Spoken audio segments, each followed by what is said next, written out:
Quinnantined. It's time to be Quinnantined. Quinnantined. Time to be Quinnantined. Welcome back. My name is Quinn Joe Dudet. I'm wearing my dad's jacket. What are we here to talk about today, Quinn? Introverts and fextroverts. Or Enneagram. Yep. It's been, almost a week since we've been on here. We just want to let you know we're alive. We're still kicking. We're struggling a little bit the last couple of days, but surviving. And we thought maybe we could talk as a family for all three of us to get on camera and talk about what we're trying to do to make it through day by day. Yeah. So Enneagram has been helpful for us. Yeah, so this thing called the Enneagram. A couple of resources that would be helpful would be the EnneagramInstitute.com, the book Road Back to You by Ian Cron and Susan Stabile, and the Typology podcast, and there's a ton of things out there. So you probably heard of Myers-Briggs, Strengths Finders, DISC, all those things. But for me, Enneagram has been the most helpful and enlightening and helps me understand people so much better. It's actually one of the things that helped me get hired at my new job.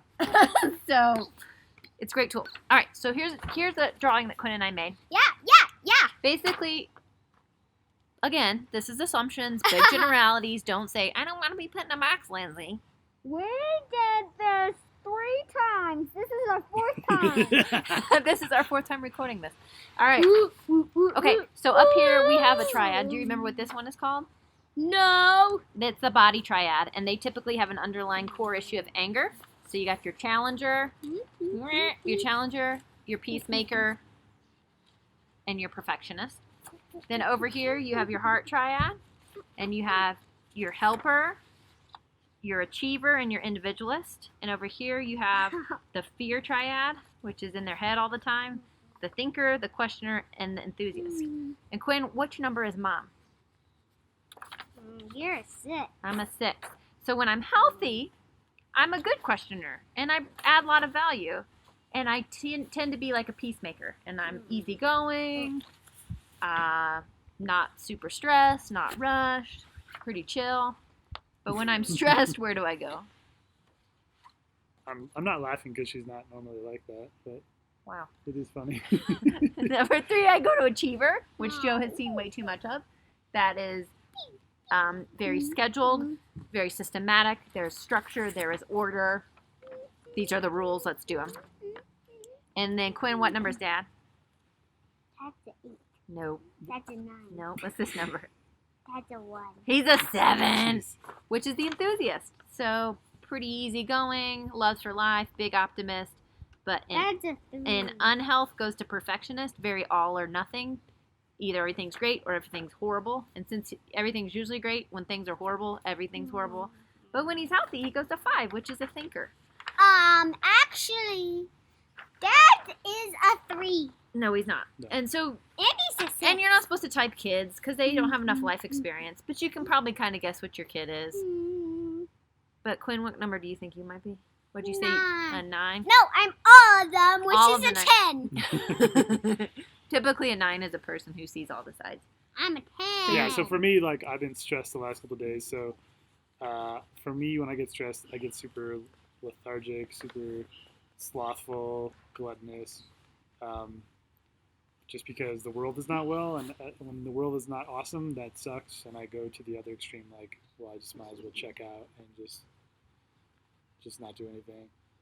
Lindsay, what was your stress? I needed the whole house cleaned, and I was trying to teach Joe how to correctly keep the refrigerator organized. Dad, look. Which is always a great lesson in these times that we're in right now. That's the first thing we should Okay, take so we had a big blow up this morning, and we vowed that when we see each other going to our stress points, we have the grace and the permission to tell one another, you're a 1, or you're going to the 3. Or you go to a 1,000. Yeah, and we got to pull it back, right? I'm a 1,000. Yeah. Fine. All right. So, lots of yeah. grace, lots of peace There's with a lot one to another. unpack there. I mean, it's just definitely good for us to just give each other patience. Know that when we navigate to those bad places, we can just give each other some patience and go, hey, come back to a little bit more center. So you're stuck at home, you don't have anything to do. I encourage you to go to Enneagram Institute. Don't take a test. Like, read the descriptions of the numbers first, and then figure out your number. And then there's a great musician called Sleeping at Last, and he wrote a song about each number, and it really unpacks it. Like, if you hear your number, it'll really resonate with you. So hope that helps. Peace. Pizza!